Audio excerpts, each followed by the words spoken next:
So it's been a little while since we've taken a ride together. I apologize for that.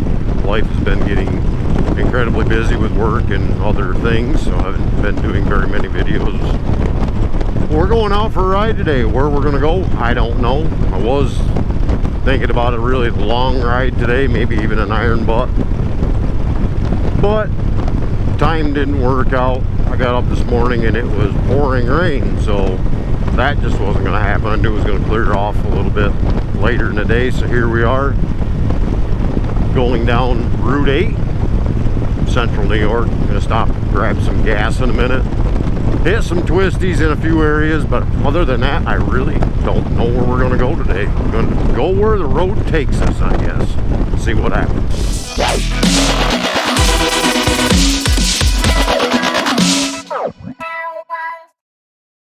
So it's Independence Day here in the States, and we're very grateful for the freedoms that we have, that men and women have fought for hundreds of years since the Revolutionary War, and continue to today to fight to maintain our freedom here in the States. And something we should definitely not take for granted. So on these days of freedom, I like to do kind of what makes me feel free, get out on two wheels and just enjoy the great nation that we have.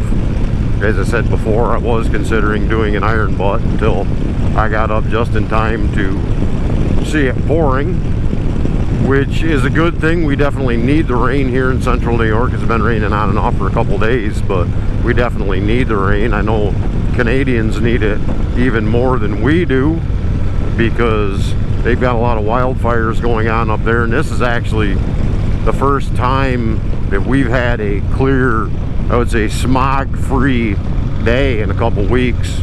All those Canadian wildfires, the smoke just coming down this direction, whether the wind changed or whether they got help from the rain that we also got. Maybe they got some to help the firefighters and such. Hope so. Too much loss up there, way too much loss. They're definitely in our prayers as they try to figure out how to make everything better, get the fires out and get back to a normal life in Canada. So if you've followed me for a while, you'll notice this is not the bike I usually ride. This is not my big Yamaha Eluder. As you can tell from what you can see in the camera lens, mirrors are different, windshield's different, doesn't have a V-twin thump. Sounds more like a old inline 4-cylinder. Well, so here it is. 1983 CB1000 Custom. A little bit different than what you're used to with my big Eluder. You can see down here, 4 pipes, 4 cylinders, 4 carbs. Great little bike. One of the things I've always appreciated about living in Central New York like I do is you don't have to go very far to be right out in the middle of nowhere. Now, I live out in the middle of nowhere, so I definitely don't have to go very far.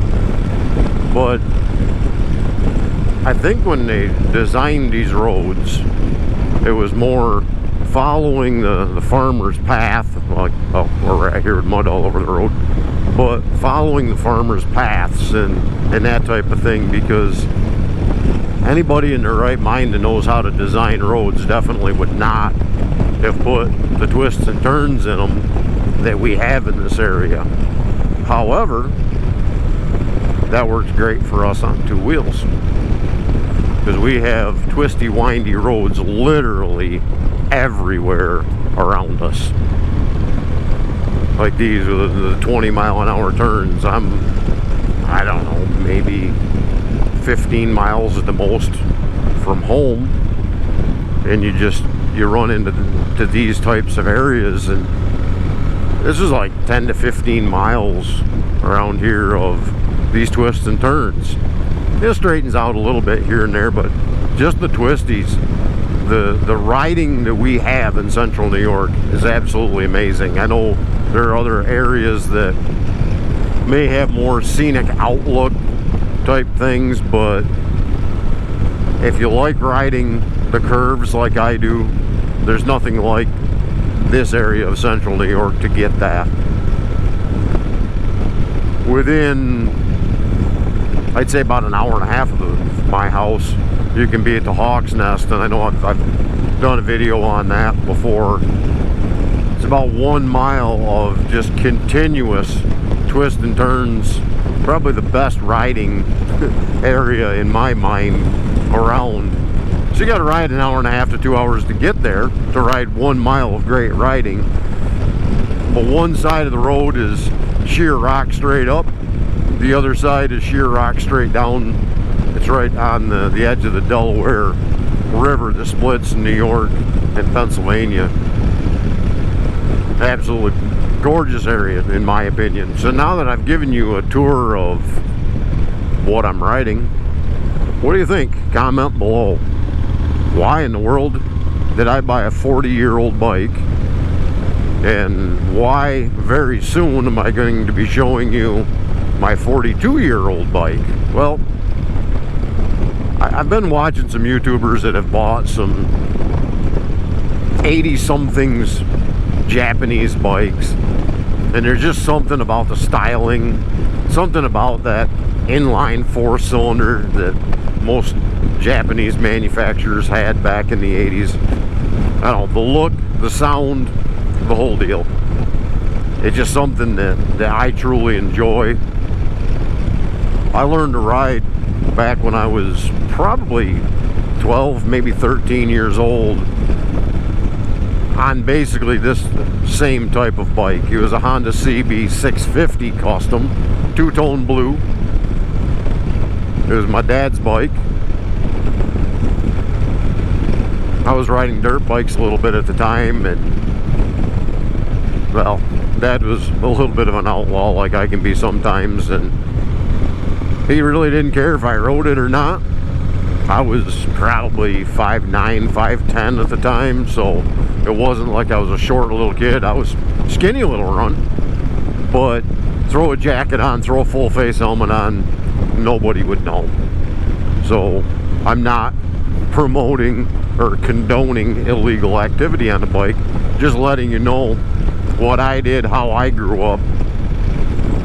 He had that for a few years, then he brought home a CB 550, 750, had a bunch of CBs throughout the years, and strangely enough, I never bothered to get my license. I just rode and rode and rode. Then he had sold off his bikes, I was out on my own, didn't ride for a few years, then got married. We were looking at a local Honda dealership for a four-wheeler for my wife, because pretty much everybody in the family had a four-wheeler to ride except her, so we were looking for something for her to ride, and she got eyeballing a Suzuki GS 850. She said, honestly, I'd rather ride on the road than I would in the woods. So that got me back into the two-wheel lifestyle. Rode that for a couple of years, and then decided, you know, probably not a bad idea at about 27 or 28 years old, being that I've been riding for solid 15 years. Maybe I should go get my license. So did that. Obviously passed with flying colors because I've been riding for that many years. Had that for a few years. Upgraded to a V-Star 1100 Yamaha. Had that for many years. Upgraded from that to a Yamaha Striker for 5 years. Traded that in on my Yamaha Eluder that I have now. But just the, I don't know, beauty, design, style of the old inline 4-cylinders from the 80s, the tank design, all of it just strikes a chord with me. There's something about it. It was an era, in my opinion, before the Japanese tried to make everything look like a Harley.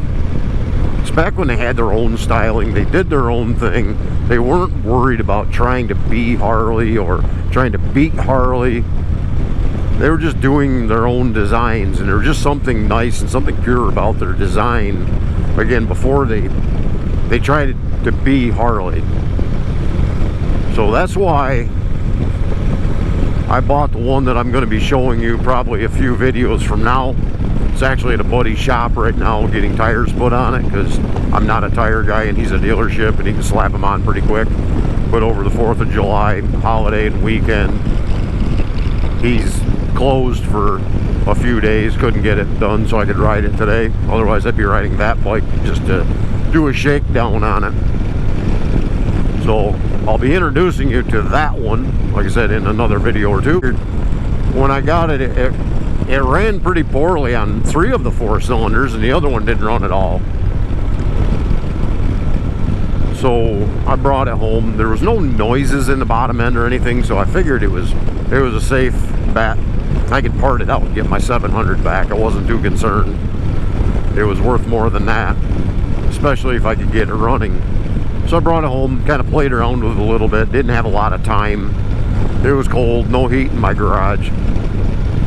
So I had just put a little gas in it, and just by putting fresh gas in it, I got the 4th cylinder, so I knew I was on the right road.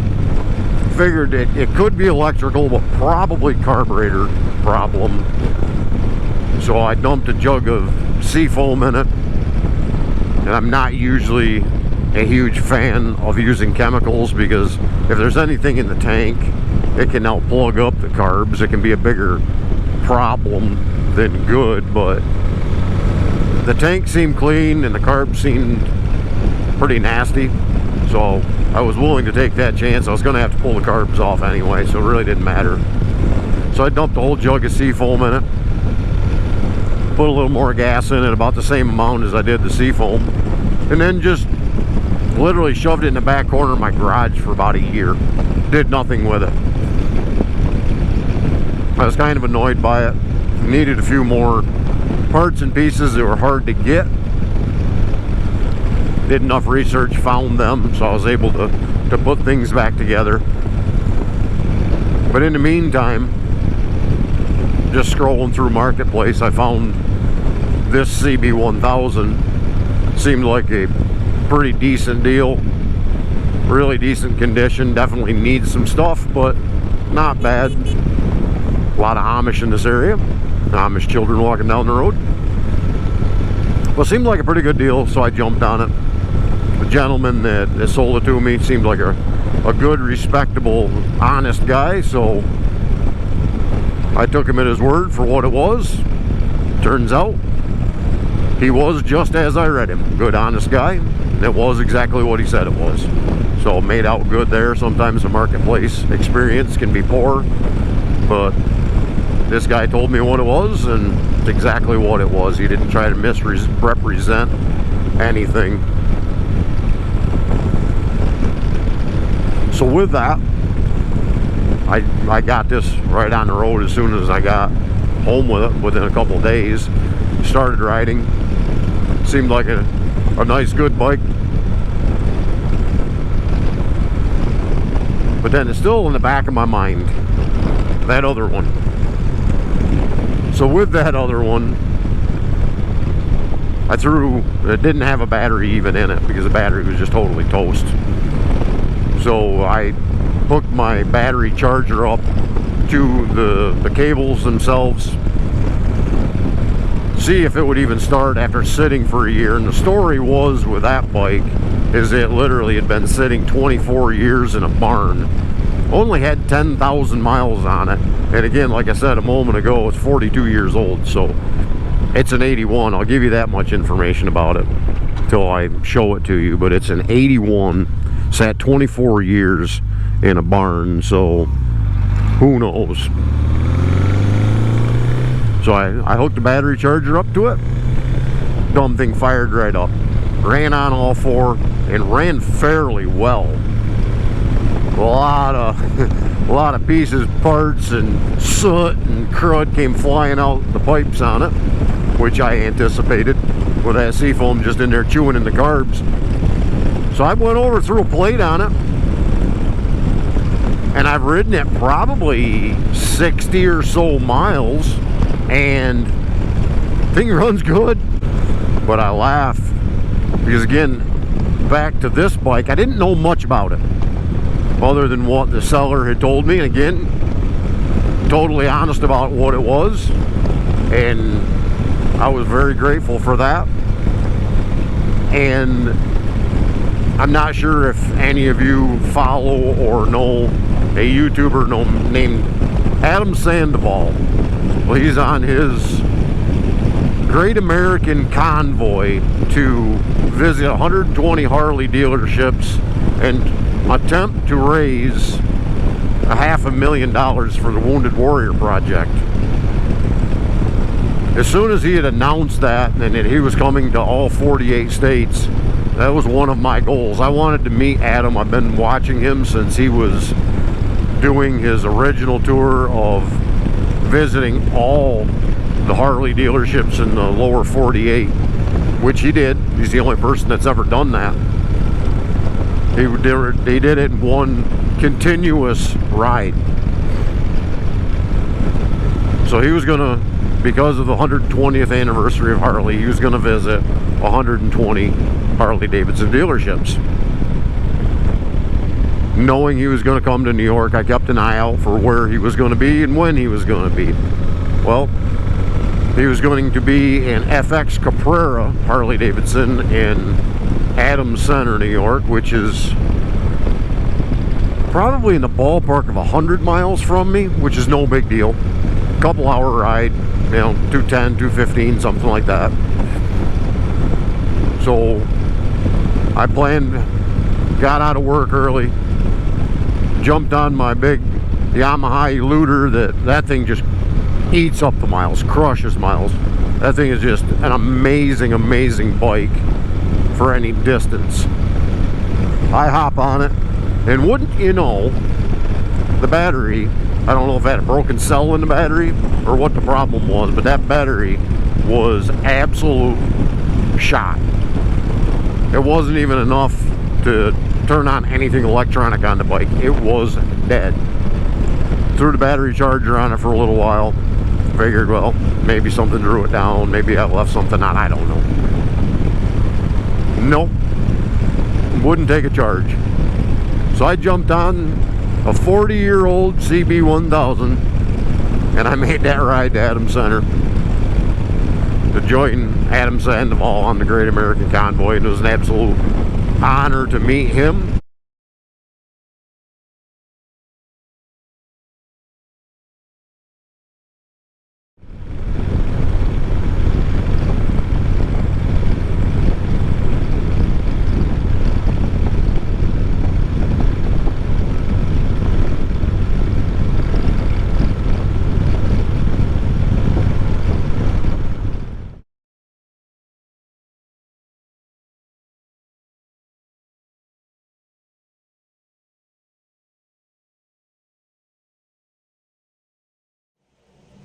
So here we are at the end of the ride, 420 miles in, and I lost a ton of footage, but I wanted to get at least part of the video out for you. We're going to be doing a playlist here on Iron Butt, more than likely coming up this summer. We got a lot of other things coming up this summer, so stay tuned. Check out what we got going on the Paint Can channel. Catch you next time.